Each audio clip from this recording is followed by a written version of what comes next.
The following sermon was preached from the pulpit of the North Platte Baptist Church, an independent, fundamental, soul-winning, King James Bible-only Baptist church. And now, introducing our preacher, Pastor Bill Reeves.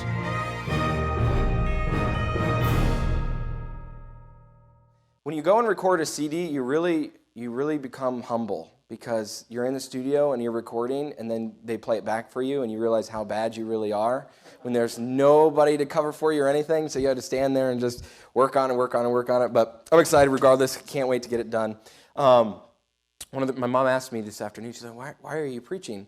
And I was kind of funny because Dad and I were talking yesterday because we need to get, the whole family is going to be on the CD for a couple of the tracks, and most of them don't know exactly what songs they're going to be singing, at least when it comes to my mom, my dad, and Peter and Kaylee. So we have to practice after church. So I told Dad, I said, you better let me preach so that we have time after church to practice.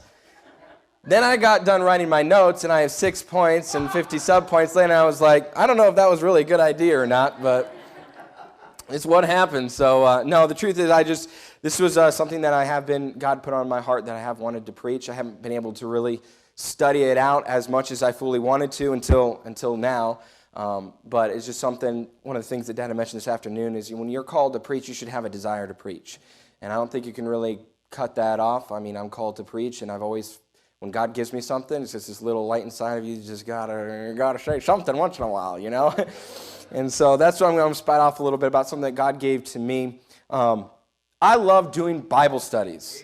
You know, it's hard because sometimes your schedule can be tough and you could be very busy, and probably more truthfully, it's hard to make time to sit down and do a Bible study because your extra time, you like to sit there and take a nap or watch TV or go for a walk or do something like that, and there's nothing wrong with those things.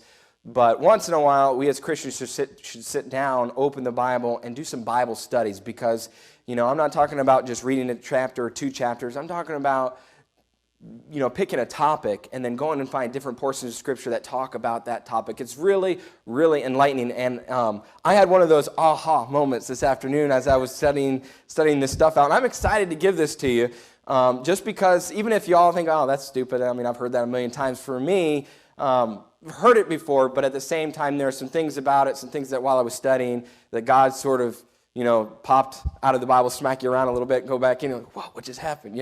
That's how I felt this afternoon studying this out.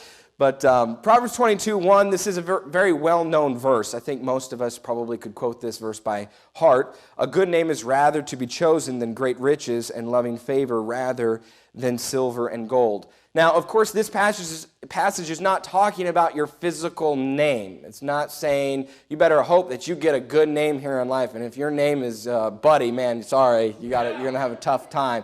That's not what it's talking about. Actually, just for kicks, I looked up David just to see how popular the name David was. And according to Wikipedia, for some reason, David is the second most popular masculine name in America. 10,905,563 Davids live in America. Basically, 1 out of every 28 is a David. I'm like, wow, I'm not very unique. Good thing this verse is not talking about the physical name, because there's nothing special about the name David. And guess what? There's really nothing special about any of our names, per se. But this verse is more tackling the issue of what is implied when someone speaks your name. What comes into somebody's mind when they hear your name mentioned or your name comes up in a topic? What's interesting is a good name, this verse is talking about a good name is rather to be what? Chosen than great riches. This isn't something that you can just go to the grocery store and pick off a shelf. This is something that you have to deliberately choose, though. This is something that you have to sit back and decide for yourself that you want to have that good name. And it's entirely up to you. A good name does not mean that you don't have any enemies. I think a lot of times people think that if you're going to have a good name, then no one's going to say anything bad about you.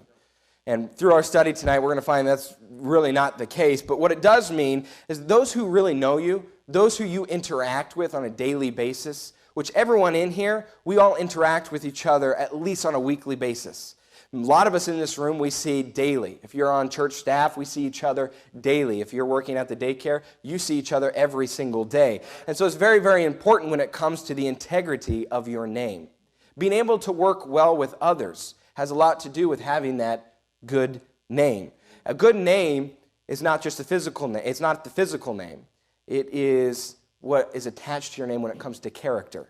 What kind of character do you have? What's your reputation? In a nutshell, a good name, really, when someone mentions your name, what it does is it tells everyone what you're all about.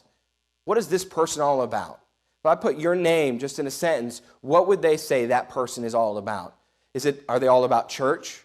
Are they all about sports? Are they all about fun? Are they all about other people? What is that person all about? Are they all about themselves? A lot of times it gets muddied, and there's a lot of different things that go into that. But what happens predominantly is everyone has a pretty good scale, pretty good understanding of where everyone else is.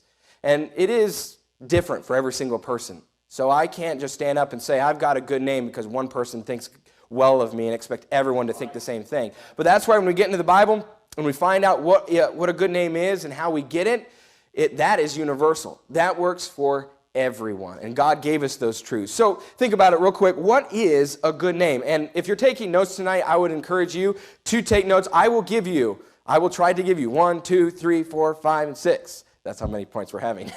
And I will be very specific with those, but I want you to take, if you can take notes, I want you to take notes because at the end, the aha moment that's going to change your life. No, I'm just kidding. The aha moment that I was like, wow, this is very interesting, will come later after I give you the points. But let's dive into this real quick. What is a good name? How is it evidenced? If you think about a good name, does somebody with a lot of friends, does that prove that they have a good name? What if that person is really popular, super well known? Does that mean that they have a good name? What if they're really likable? That person, you just enjoy being around that person. Does that person then have a good name? In order to really dissect this and to filter this out, I want you to think about those 3 different options that I gave you. You've got likability, you've got friends, and you've got popularity. Those 3 things are sitting there. Do any of those things mean that you have a good name? Let's look at the second part of this verse because it clarifies, I believe, what a good name is. It filters it out. So a good name is rather to be chosen than great riches. And then what does it say? And loving favor rather than silver and gold.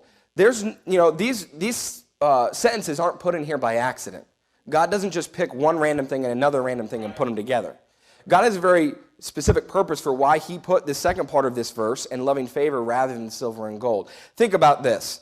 If a good name is rather to be chosen than great riches, it's more important. It's better to have a good name than it is to have great riches. Let's think about those 3 items that I placed up here. The friends, the popularity, the likability. If I have great riches, if I choose great riches, can I, with my riches, gain popularity? Okay. What if I take those riches and use it to gain friends? Can I do that? Absolutely. What if I take those riches that I have attained and put it into making myself more of a likable person? Is that? Absolutely. All 3 of those things can be bought with those great riches. So guess what? When you think about it in retrospect, those 3 things, popularity, friends, likability, really, that's what those great riches are. It's not just money, but those things as well. So really, those are the opposite. Great riches and a good name, not the same thing. So let's burn this down all the way to see what is a good name. Loving favor. Because people that really want friends, what are they really out for? They want to be loved. People that want to be popular, what are they really seeking after? They want to be loved. People that want to be likable, just want to be liked by everyone, what are they really seeking after? Love. They want to be accepted. That's what they want. And what this verse is saying is, you can't get that by great riches. The only way you can get that is by a good name. So loving favor is so much more important. That is the evidence of having a good name. You think about when someone has loving favor towards you, you can't, guess what? Let's apply that illustration about great riches. If I have great riches, can I buy loving favor? No matter how hard I try, because when the money runs out and the friends leave, there's no loving favor. when I'm attacked by other people, but the only reason I had friends or popularity or the likability was because of my riches, and that's all gone, there's not going to be any loving favor. It's very interesting when you boil that down and you realize loving favor can't be gained by riches. It can't be gained by the things that you have. But you know what loving favor does? Loving favor gives you trust by other people. Other people look at you, when they have loving favor towards you, they trust you. That's what it means to have a good name. They look at you and say, I trust that person. That's a charactered individual. I would hand that person my pocketbook. That's how much I trust that person. It gives you stability. It gives people being able to work with you, knowing that you're not going to be here one minute and gone the next, because they have loving favor towards you. They understand where you're coming from. They understand who you are because you've put in the work on the front end to have that good name. It's confidence. People have confidence in you when they have loving favor in you. It's loyalty. All of those things come with the loving favor. But you can't get it by riches. You can't get that without what? A good name. So, understanding what a good name is, let's move on. How do we get a good name? And this is where I wanted to jump into the Old Testament, into one of my favorite characters, just because I've grown up looking at, obviously my name is David, so I tend to look at the story of David a little bit differently. And I studied it a lot growing up, just looking at what made that character, what made David such an important person in the Old Testament. What made him such a successful king? What made him gain that tender, loving favor from God himself? What did he do to get that? How did he get that good name? So I want to go back in the Old Testament. We're going to go through 6 things that David did, and this is not exhaustive at all. We could go on all night long, and we could do a way more extensive study into David's life. But there are 6 things that I wanted to pick out that I thought were very interesting that David did to gain a good name. So turn over to 1 Samuel chapter 18. 1 Samuel chapter 18. I'm going to just start reading at verse 1. And it came to pass, when he had made an end of speaking unto Saul, that the soul of Jonathan was knit with the soul of David, and Jonathan loved him as his own soul. And Saul took him that day and would let him go no more home to his father's house. Then Jonathan and David made a covenant because he loved him as his own soul. And Jonathan stripped himself of the robe that was upon him and gave it to David and his garments, even to his sword and to his bow and to his girdle. And David went out whithersoever Saul sent him, and what? Behaved himself wisely. And Saul set him over the men of war. You see that loving favor that David received because he behaved himself wisely? And he was accepted in the sight of all the people, and also in the sight of Saul's servants. So, look up here. We see immediately, this is right after David kills Goliath. Saul brings David in, Jonathan's standing there, and Saul begins to talk to David. And what does it say? It goes on to talk about how David was taken then back to be Saul's, you could say, one of Saul's servants, or be a right-hand man to Saul because Saul loved him so much and Jonathan loved him so much. But what does it say? It says that David, wherever he went, whatever he did, he behaved himself wisely. And it connects, that part of that sentence says he behaved himself wisely, and Saul set him over the men of war. So he got a promotion. He became a very important, prominent person in the kingdom because he behaved himself wisely. Look at verse 14. Verse 14 says this, and David behaved himself wisely in all his ways, and the Lord was with him. Wherefore, when Saul saw that he behaved himself very wisely, he was afraid of him. And then let's look at verse 16. But all Israel and Judah loved David because he went out and came in before them. So what was he gaining throughout the entire nation of Israel? Respect. He was gaining a good name by doing what? Behaving himself wisely. Let's look at verse 30.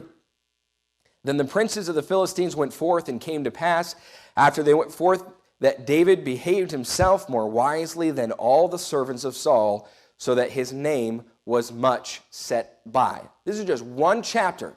What is it highlighting? The fact that David behaved himself wisely.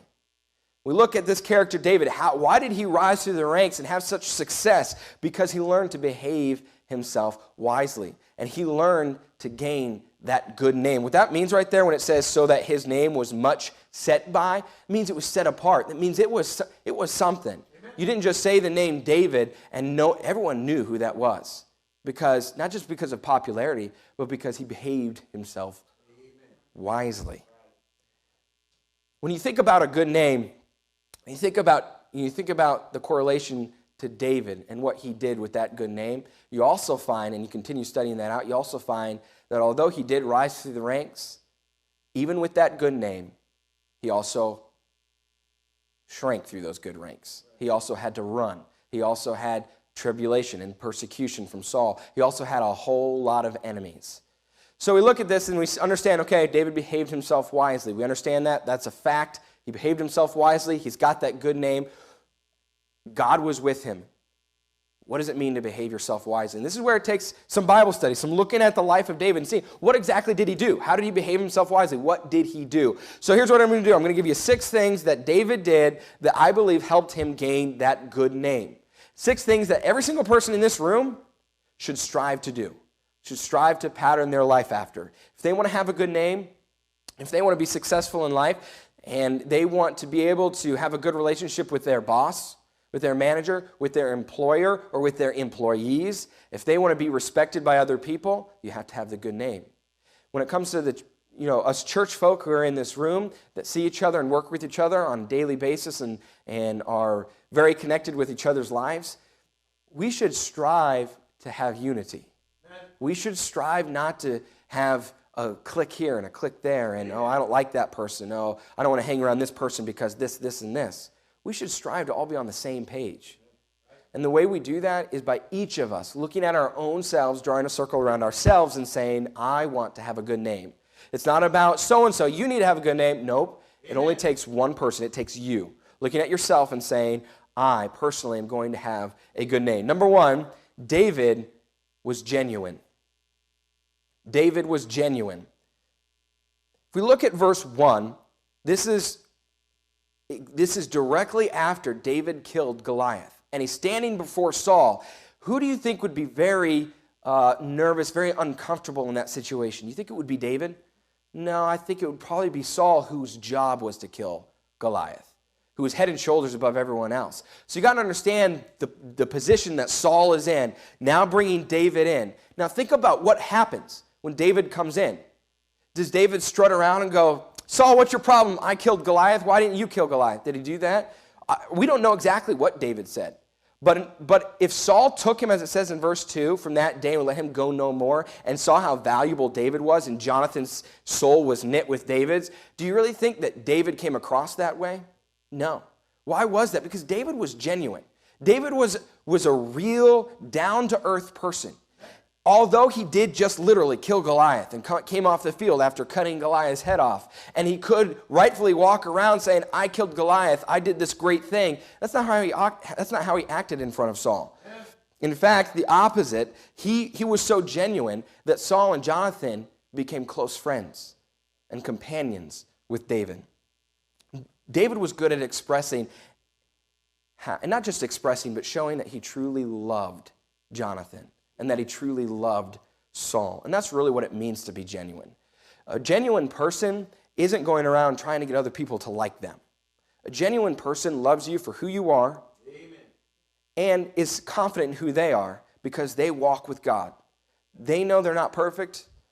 David knew he wasn't perfect. Get this, David already knew that he couldn't please everyone. You know why? Look at verse 10. In verse 10, David is sitting down. It says this, and it came to pass on the morrow that the evil spirit from God came upon Saul, and he prophesied in the midst of the house, and David played with his hand as at other times, and there was a javelin in Saul's hand. Remember, that as other times. So David had already done this. David had already expressed his love for Saul by coming in when Saul had that evil spirit and was having trouble. What did David do? He took his talents, and he took his hard work, and he gave it to Saul by playing skillfully on that harp, trying to soothe Saul's evil spirit. And Saul enjoyed that. Saul loved that, and they had a good relationship. But what happened over time, as David's name grew and Saul's name fell, Saul became bitter. And what Saul wanted to do was kill David. And David knew it. And yet, what did David do? David still went in there, sat down, and still attempted to help Saul. Even though he knew that Saul was bitter at him, even though he knew he didn't do anything wrong, Saul was the one that was doing something wrong. But he still loved that person. Yeah. And to be genuine, it means that you're not going to try to walk around and try to impress anyone. You're not trying to hide behind a fake facade. you're gonna love people for where they're at, who they are, and your desires. I'm not saying you're not trying to help people or lift them up or trying to make them better, but true love is stopping and saying, you know what? I'm not perfect either. I'm gonna be genuine. I'm gonna be a genuine person, not gonna hide. And guess what? Think about this, a fake facade. Think about that. You know what a facade is for? What they primarily use facades for is old buildings, old, rickety, broken down, ugly-looking buildings on the outside. They may renovate the inside, but the outside just looks horrible. It's not desirable. So what do? They put a facade on the front of it. So when you're standing out on the outside and you're looking at it, yeah, it's a nice building, but if you were to pry that facade back, what would you find? You would find the undesirable, icky, ugly-looking building. But they put that facade up so you don't have to see that. And too often, we as Christians don't gain that good name because we're walking around with a fake facade. And ultimately, that's because we're not confident in our own walk with God. So that's our job, is to be like David and say, you know what, I'm going to be genuine. I'm going to be a genuine person. Number 2, David was humble.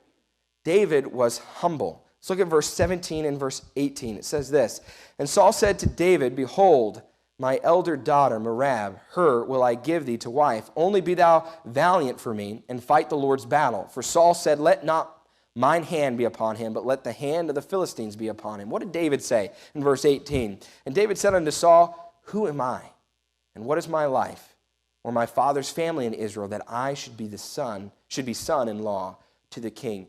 David was a humble person. David knew that he was just a shepherd boy. He didn't get caught up in the fame of dancers dancing and singing the fact that Saul killed their thousands, but David his 10,000s. He didn't get caught up in the fact that he slew Goliath. You know what he realized? He's just a shepherd boy from a family that didn't come from anything.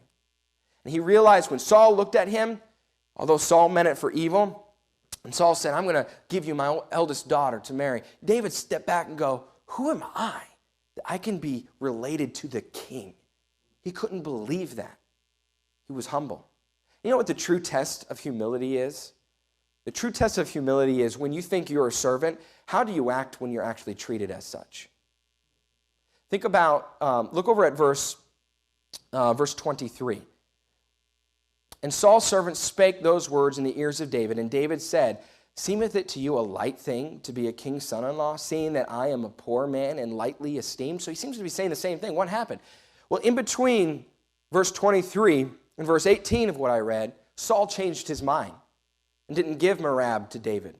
Did him dirty, did him wrong, treated David wrong, illy.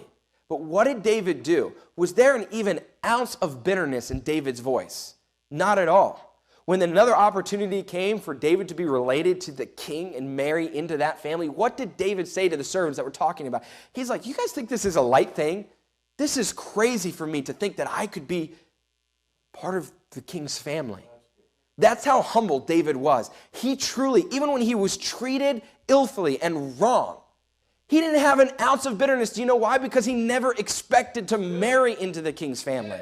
And what we need is some Christians in here that understand we should not expect to go to heaven. We don't deserve to be God's son. We don't deserve to be God's child. We don't deserve a great church, a great family. We don't deserve great homes, great friends. We don't deserve the clothes on our back. You know what we deserve? We deserve hell for eternity.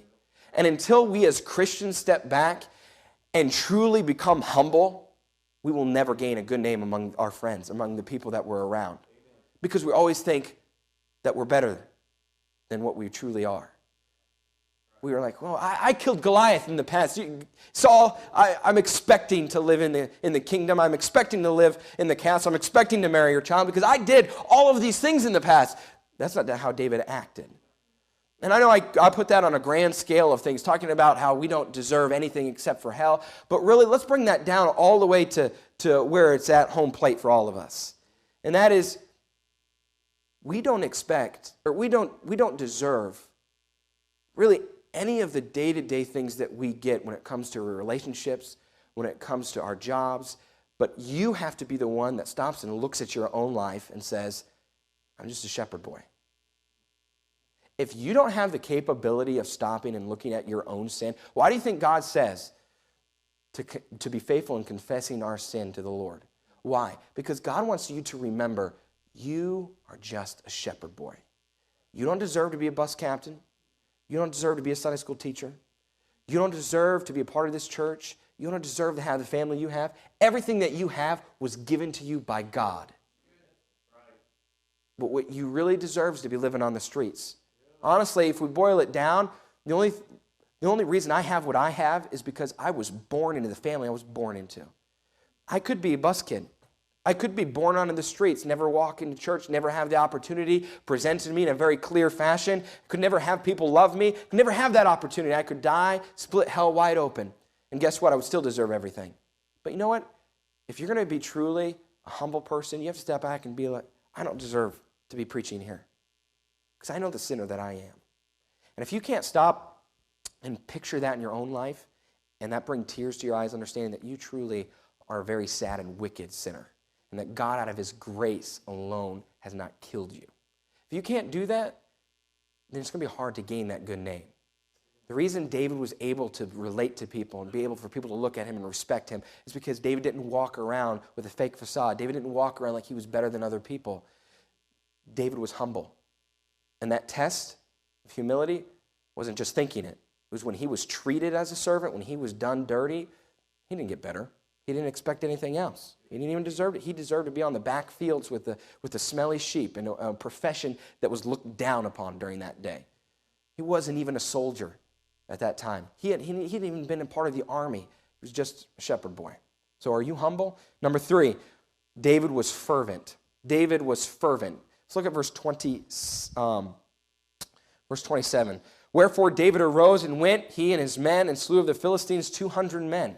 And David brought their foreskins, and they gave them in full tale to the king, that he might be the king's son-in-law. And Saul gave him Michal, his daughter, to wife. If we look at the life of David, David did every single thing with fervor. Think about it. He wasn't just any old shepherd. He killed a lion and a bear. He wasn't just somebody who kind of dinked around on the harp. He played so good that he was taken to the kingdom to play in front of the king. He didn't just have a little bit of faith. He had so much faith that he could kill Goliath with a sling and a stone. He didn't just fight the Philistines as a soldier. He fought the Philistines and had victory as the captain of the host. This guy, he had fervor. Everything that he did, he put 110% into it because he believed in putting his all into it. That's the kind of person that David was. Amen. Are you that kind of person? Do you put your all into something? You want your employer to look at you and have respect for you, and you want that good name, but if you're not working hard, if you don't have fervor for what you're doing, how is that employer really going to have a good name for you?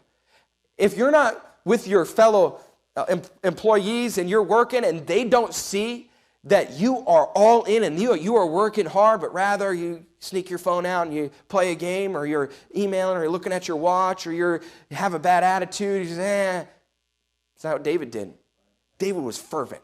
David was serious. David was like, I'm here for a reason. I'm here for a purpose. Yeah. You know, we're looking forward to the fall program, and we're going to have soccer Sunday next week. And I know we're all busy, but bus captains, are we fervent about doubling what we had today? Or are we just sort of like, I'm busy. It's an excuse. I'm busy. You know, I got a lot of other things. I got a family. I got work. I got college. I got all these other things. You know, I'm going to try a little bit. Or are we going to be fervent? Are we going to go out on Saturday and give extra? Bus workers, are you going to give extra? Are you just going to drive past that kid that's outside playing? Or are you going to stop and get out and talk to that kid? Talk to that parent? Are you just going to give up there and forget about them? Or are you going to visit them the next week and the next week and the next week until you get them into church? What about soul winners in this room? Are you just going to knock on a door, kind of be half-hearted? Or are you going to be passionate about telling someone about Jesus? What about after they get saved? Here's where a lot of us fall prey. They get saved, thanks, write your name down, go to the church, raise your hand. I got somebody saved as a tally. Good job. It's the last we heard of that person. Or are you going to put their name in a book? Pray for them. Visit them the next Saturday. Try to get them in church. Try to get them baptized. Be fervent, because that's what David was. Cream always rises to the top. That's what it means to be fervent. That's why David rose to the top, because he was fervent about what he did. He was serious about it. Ecclesiastes 9:10, what does it say? Whatsoever thy hand findeth to do, do it with what? all thy might. Not half thy might, do it with all thy might. Number 4, David was common. David was common. Common? What do you mean, common? Look at chapter 22, 1 Samuel chapter 22. It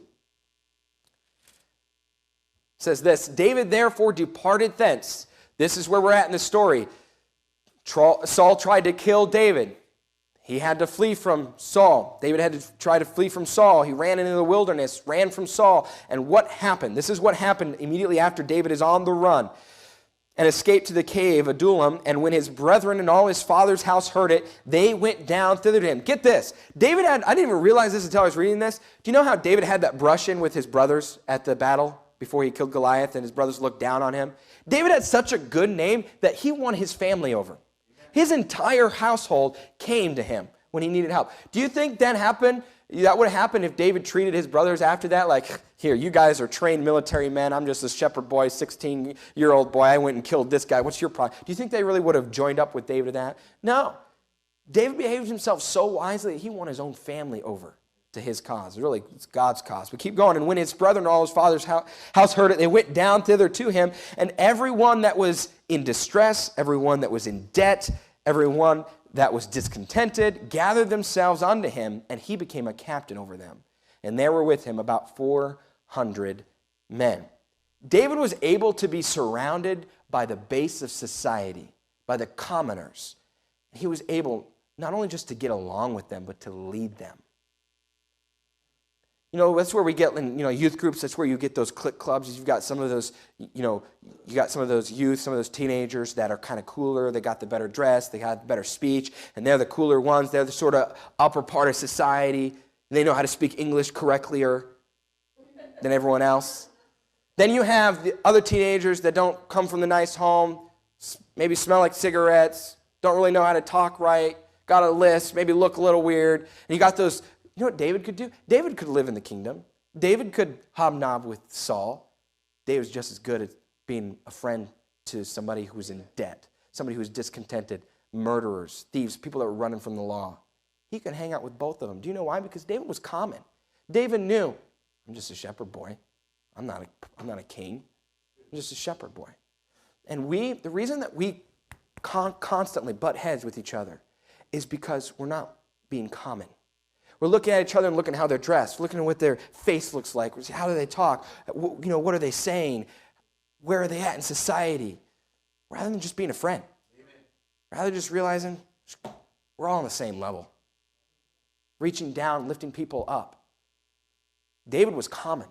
It wasn't just common to be common. He was common to what? It says that he became a captain over them. So what did he do? He didn't just gather this mass following and then go, let's go kill Saul. No, what did he do? He was trying to help those guys. Amen.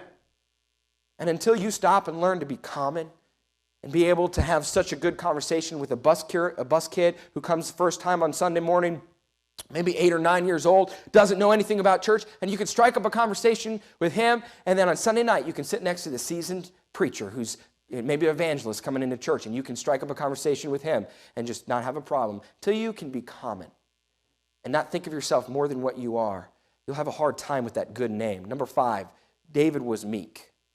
David was meek. Look at chapter 24, 1 Samuel. Chapter 24 and verse 5 says this, and it came to pass afterward that David's heart smote him because he had cut off Saul's skirt. And he said unto his men, the Lord forbid that I should do this thing unto my master, the Lord's anointed, to stretch forth mine hand against him, seeing he is the anointed of the Lord. So David stayed his servants with these words and suffered them not to rise against Saul. But Saul rose up out of the cave and went on his way. So where are we at in this story? Saul is chasing David all over the countryside. And if you read through about 4 or 5 chapters of this portion of Scripture, it is unbelievable how much David has to run. He runs. Somebody tells Saul where he's at. Saul comes after him. He runs, hides in another place. Somebody tells Saul. He's constantly running all over the place. His life is being inconvenient, so bad he's being persecuted. And finally, he's in this cave. Saul comes into that cave, falls asleep in that cave. David and his men are in that cave. David has the opportunity to end all of the tribulation and all of the persecution. And guess what? David had a good enough name. David could have killed Saul and became king. Children of Israel would have followed him. Children of Israel knew that Saul was corrupt.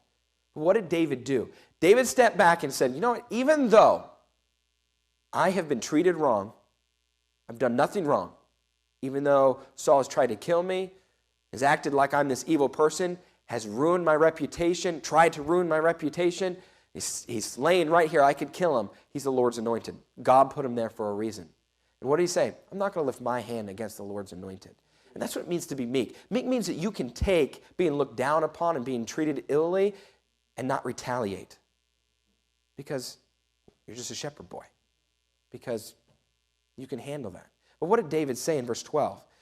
David said this, the Lord judge between me and thee, and the Lord avenge me of thee, but mine hand shall not be upon thee.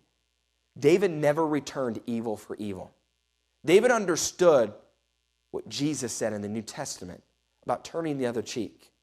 So often we get so caught up in the fact that we're treated wrong, that somebody looked at us sideways and said something that we don't deserve. They don't deserve to say that. You don't deserve to be treated that way. And we get caught up in that, and we automatically retaliate. For whatever reason, good intention or bad intention, we retaliate rather than stepping back and going, you know what? I'm not an authority over this person. Rather, I'm going to let God handle that. Because, truth be told, I really deserve to be treated that way all the time anyway. David was meek. David constantly, over and over and over again, when he was treated wrong by Saul, never once put his hand up against Saul. This is only one time. There was also another time when David was right in a trench where Saul was sleeping. Could have taken a spear, had one of his right-hand man with him. That man was like, David, let me take my sword, let me strike him. I won't even strike him twice. He'll be dead the first time. What does David say? Don't do it. He's the Lord's anointed. If God wanted to remove him, he'll remove him. What did David say? David said, God will take care of this. If God wants to remove him, he can remove him during a battle, and the enemy can kill him. And guess what ended up happening? That's exactly what ended up happening. Instead, David left him, and the next morning called down to him, and Saul realized for the second time that he could have been killed. But David was meek. Number six, David was patient. This is the last point. David was patient. Turn it over to chapter 30. Now we're closing out the first book of Samuel, and Saul's life is coming to an end. And Saul, in the following chapter, is murdered or is killed in battle, and the Philistines win. And we're about to go on to the second book of Samuel, where David is placed onto there's some battles and some fights to be had, but David eventually gets on to the throne, restores the children of Israel as a nation, and all of those good things happen. But this is the very tail end of it. Now I want you to think about the fact that David has been running from Saul. David, his reputation has been smeared. David has had all of these things, all these bad things happen to him, all these things piling up on him. He didn't deserve any single one of these things. And what happened? Let's look at verse 6, chapter 30 and verse 6. And David was greatly distressed, for the people spake of stoning him, because the soul of all the people was grieved, every man for his sons and for his daughters. But David encouraged himself in the Lord his God. This is a story of Ziklag, where David leaves to go fight the Philistines, do something that God told him to do, comes back, and an enemy had come through and taken his wife, taken his possessions, and all of the men's families, and all of the people that were following David, their families were gone, their possessions were gone. All they had been doing was doing something that God had told them to do. They come back, they lost all. Again, David is mounted again with more injustice, more things that he didn't deserve. And on top of that, now does he not only have enemies of Saul and the kingdom that's, it's not really his family, not really close to him, but now the men that have been following him everywhere, being his right-hand man, the men that have been lifting him up and helping him, now are looking at him saying, it's your fault. We're going to kill you. Can you imagine what David felt like? Talk about being the low of the low. What did David do? He said, but David encouraged himself in the Lord.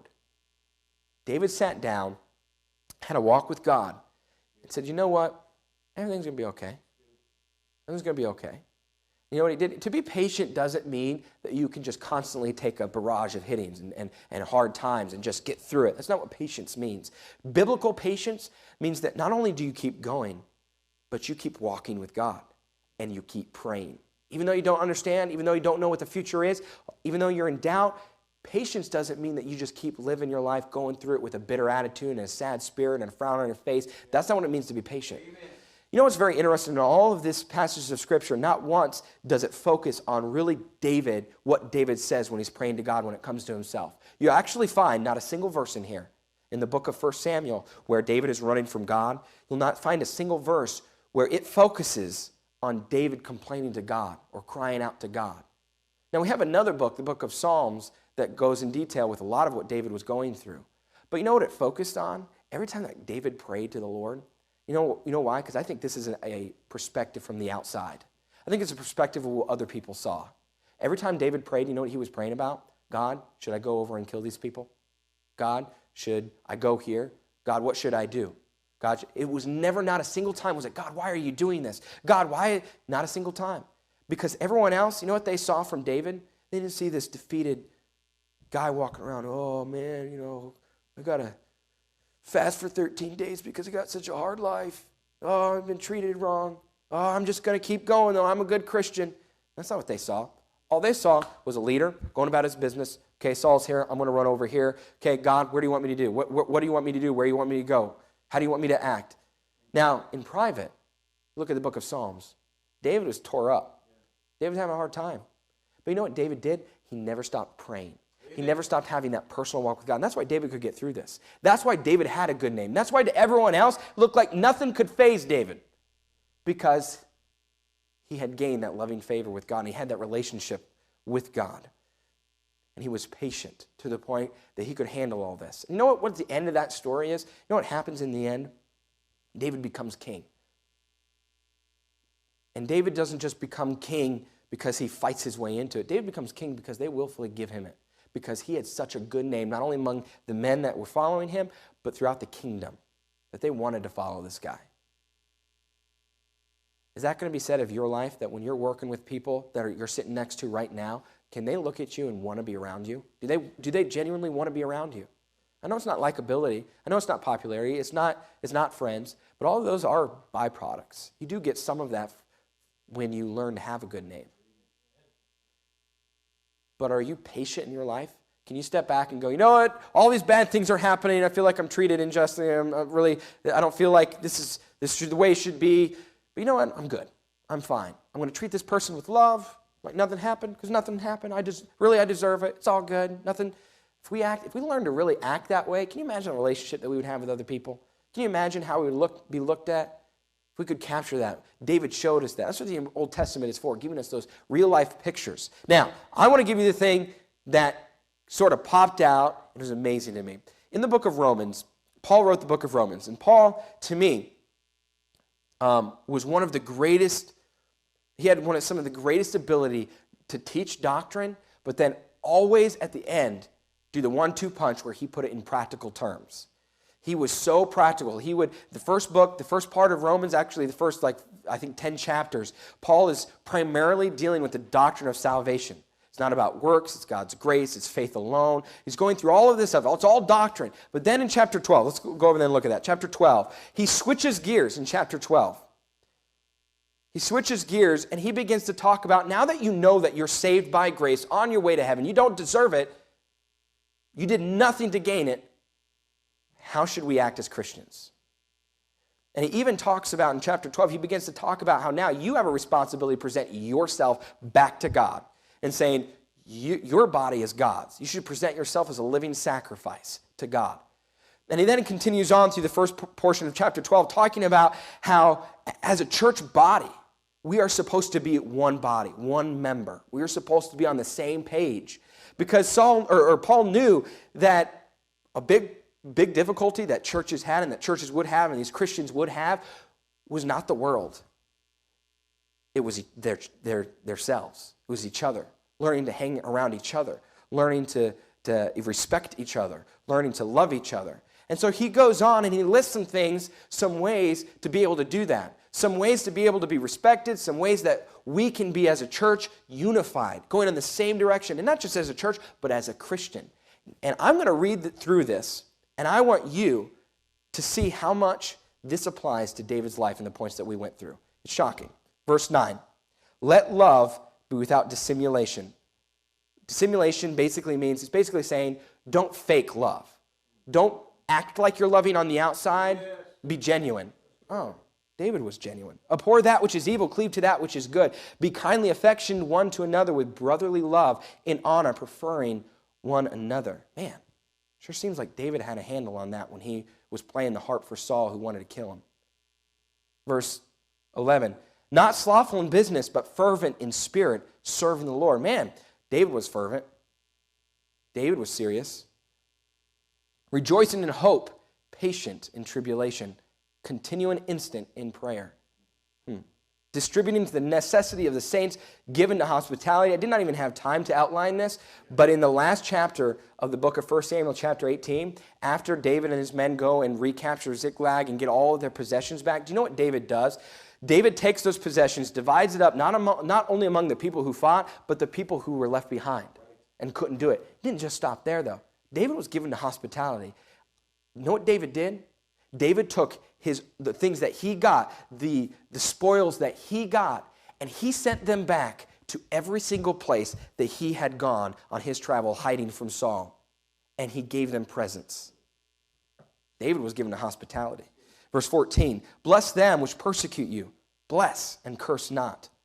Rejoice with them that do rejoice, and weep with them that weep. He was common.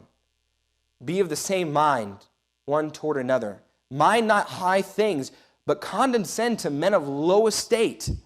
Be not wise in your own conceit. Who did David hang around? Men of low estate. Recompense to no man evil for evil. Provide things honest in the sight of all men. David never recompensed evil for evil. Verse 18, if it be possible, as much as lieth in you, live peaceably with all men. That's what David was trying to do. Dearly beloved, avenge not yourselves, but rather give place unto wrath. For it is written, vengeance is mine, I will repay, saith the Lord. David nearly echoed the exact same thing when he says, I'm not going to avenge myself, I'm going to give that to God. Therefore, if thine enemy hunger, feed him. If he thirst, give him drink. For in so doing thou shalt heap coals of fire on his head. Be not overcome of evil, but overcome evil with good. Do you see how the Old Testament and the New Testament line up? We want to see how David is such a powerful character because before this was even penned, David had such a relationship with God that God taught him these things. Now you have the advantage of not only having the story of David in the Old Testament, but you've got the New Testament. You've got God literally telling you how to have a good name. This is how you do it. But here's the thing. Do you know why a good name is rather to be chosen than great riches? Do you know why a good name is so much more valuable than great riches? Because a good name costs a whole lot more. You know what a good name costs? You. Present yourself as a living sacrifice. Present your bodies as a living sacrifice. If you really want to be able to do those 6 things, and then all of these things listed in Romans chapter 12, you have to put yourself on the back end, on the back burner. You have to do what Paul said and learn to die daily. You have to learn to capture, I've heard it said before, if you offended me, I'm sorry, you can't offend a dead person.